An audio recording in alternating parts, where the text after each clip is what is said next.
ॐ अथ पञ्चस्तव्याम् अम्बस्त्वा चतुर्थः। ॐ नमस्तपुरसुन्दर्यै। ॐ यामामनन्ति मुनयः प्रकृतिं पुराणीं विद्येति यां श्रुतिरहस्यविदो वदन्ति तामर्धपल्लवितशङ्कररूपमुद्रां देवीमनन्यशरणः शरणं प्रपद्ये। अम्बस्तवेषु तव तावदाकर्तृकाणि कुण्ठीभवन्ति वचसामपि गुम्फनानि डिम्बस्य मेस्तरसावसमञ्जसपि वात्सल्यनिघ्नहृदयां भवतीं धिनोति व्योमेति बिन्दुरिति नाद इतीन्दुलेखारूपेति वाग्भवनूरिति मातृकेति निश्यन्दमानसुखबोधसुधास्वरूपा विद्योतसे मनसि भाग्यतां जनानाम् आविर्भवत्पुलकत्सन्ततिभिः शरीरै निश्यन्दमानसलिलैनयनैश्च नित्यं वागभिश्च गद्गत्पादुभासते ये पादौ त्वाम्ब हृदयेषु त एव धन्यः। वक्त्रं यद्युद्धतम् अभितुष्टये भवत्या तुभ्यं नमो यद्यपि देवी शिरः करोति चेतश्च यत्त्वयपरायणम् अम्ब तानि कस्यापि करैप्य भवन्ति तपोविशेषैः मूलालवालकुहरादुदिता भवानि निर्विद्य षट्शिरसिजानि तदलितेव भूयोऽपि तत्र विशसि ध्रुवमण्डलेन्दुनिश्यन्दमान परमामृततोयरूपा दग्धं यदा मदनम् एक अनेकदाते मुग्धा कटाक्षविरधिराङ्कुरयाञ्चकार धत्ते तदा प्रभृति देवी ललाटनेत्रं सत्यं ह्येव मुकुलं कृतम् इन्दुमौलि अज्ञातसम्भवन्मनाकलितन्ववायं भिक्षुं कपालिनम् अवाससम् अद्वितीयं पूर्वं करग्रहमङ्गलतो भवत्यः शम्भुं क एव बुबुद्धे गिरिराजकन्ये चरमाम्बरं च शवभस्मविलेपनं च भिक्षाटनं च नटनं च परेतभूमौ वेतालसंहति परिगृहता च शम्भो शोभां बिभर्ति किरजे तव सहचर्यात् कल्पोपसंहरणकेलिषु पण्डितानि चण्डानि खण्डपरशोरपि ताण्डवानि आलोकनेन तव कोमलितानि मातः लास्यात्मना परिमन्ति जगद्विभूत्यै जन्तोर्पश्चिमतनुः सति कर्मसाम्ये निःशेषपाशपटलच्छुदरा निमेषात् कल्याणि दैशिककटाक्षसमाश्रयेण कारुण्यतो भवसि शाम्भववेददीक्षा मुक्ता विभूषणवती नवविदुमाभा यच्चेतसि सुपुरसि तारिकतेव सन्ध्या एकः स एव भुवनत्रयसुन्दरीणां कन्दर्पतां व्रजति पञ्चशरीं विनापि ये भाव्यन्ति अमृतवाहिभिः अंशुजालैराप्यमान् भुवनामृतेश्वरीं त्वां ते लङ्घयन्ति ननु मातरलङ्घनीयां ब्रह्मादिसुरवरैरपि कालकक्ष्यां यः स्फटिकाक्षगुरुपुस्तककुण्डिकाढ्यां व्याख्यां समुद्धतकरां शरदिन्दुशुभ्रां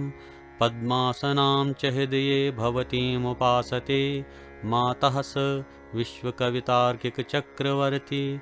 बर्हावतंस युत्बर्बरकेशपाशां गुञ्जावलीकृतघनस्तनहारशोभां श्यामां प्रवालवदनां सुकुमारहस्तां त्वामेव नौमि शौरीं शौरस्य जायाम् अर्धेन किं नवलताललितेन मुग्धे क्रीतं विभोः पुरुषं मर्दमिदं त्वयेति आलीजनस्य परिहासवचांसि मन्ये मन्दस्मितेन तव देवि जडी भवन्ति ब्रह्माण्डबुद्बुद्कदम्बको सङ्कुलोऽयं मायोदधि विविधतुकतरङ्गमालः आश्चर्यमम्ब झटिति प्रलयं प्रयाति तद्ध्यानसन्ततिमहावडवमुखाग्नौ दाक्षायणीति कुटिलेति गुहारिणीति काचायनीति कमलेति कलावतीति एका सती भगवती परमार्थोऽपि संदशयसे बहुविधा ननु नर्तकीव आनन्दलक्षणानाहतनाम्नि देशे नादात्मना परिणतं तं रूपमीशे प्रत्यङ्गमुखेन मनसा परिचीयमानं शंसन्ति नेत्रसलिलैः पुलकैश्च धन्यः त्वं चन्द्रिकाशशिनितिग्मुरुचौ रुचिस्त्वं त्वं चेतनासि पुरुषे पवने बलं त्वं स्वादुतासि सलिले शिखिनि त्वं ऊष्मा निस्सारमेव निखिलं तद्हृदि यदि स्यात्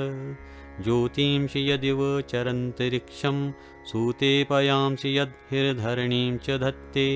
यद्वाति वायुरनलो यदुच्चरास्ते तत्सर्वमम्ब तव कैवलं माज्ञैव